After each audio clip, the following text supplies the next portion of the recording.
ਮਤੀ ਰਸੂਲ ਦੀ ਰਾਹੀਂ ਲਿਖੀ ਗਈ ਅੰਜੀਲ ਉਹਦਾ 5 ਬਾਬ 27ਵੀਂ ਆਇਤ ਤੋਂ ਲੈ ਕੇ 32ਵੀਂ ਆਇਤ ਤੱਕ। ਜ਼ਨਾ ਦੇ ਬਾਰੇ ਤਾਲੀਮ। ਤੁਸੀਂ ਸੁਣਿਆ ਹੈ ਭਈ ਆਖਿਆ ਗਿਆ ਸੀ ਭਈ ਤੂੰ ਜ਼ਨਾ ਨਾ ਕਰ, ਪਰ ਮੈਂ ਤੁਹਾਨੂੰ ਆਖਦਾ ਹਾਂ ਭਈ ਜਿਹੜਾ ਕੋਈ ਬੁਰੀ ਨੀਅਤ ਨਾਲ ਕਿਸੇ ਔਰਤ ਵੱਲ ਵੇਖਦਾ ਏ ਸੋ ਉਸ ਆਪਣੇ ਮਨੋਂ ਉਹਦੇ ਨਾਲ ਜ਼ਨਾ ਕਰ ਲਿਆ ਏ।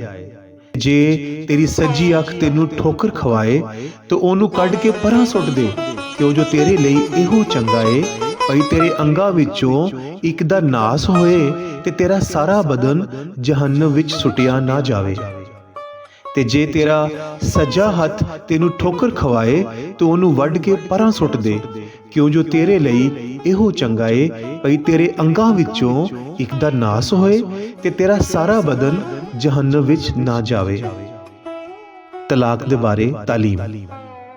ਤੇ ਇਹ ਆਖਿਆ ਗਿਆ ਸੀ ਭਈ ਜੋ ਕੋਈ ਆਪਣੀ ਬੁੱਢੀ ਨੂੰ ਛੱਡ ਦੇ ਉਹ ਉਹਨੂੰ ਤਲਾਕਨਾਮਾ ਲਿਖ ਦੇਵੇ, ਪਰ ਮੈਂ ਤੁਹਾਨੂੰ ਆਖਦਾ ਹਾਂ ਭਈ ਜਿਹੜਾ ਕੋਈ ਆਪਣੀ ਬੁੱਢੀ ਨੂੰ ਜ਼ਨਾ ਦੇ ਬਿਨਾਂ ਕਿਸੇ ਹੋਰ ਸਬਬ ਨਾਲ ਛੱਡ ਦੇਵੇ ਉਹ ਉਹਦੇ ਕੋਲੋਂ ਜ਼ਨਾ ਕਰਵਾਉਂਦਾ ਏ, ਤੇ ਜਿਹੜਾ ਉਸ ਛੱਡੀ ਹੋਈ ਨਾਲ ਵਿਆਹ ਕਰੇ ਉਹ ਜ਼ਨਾ ਕਰਦਾ ਏ।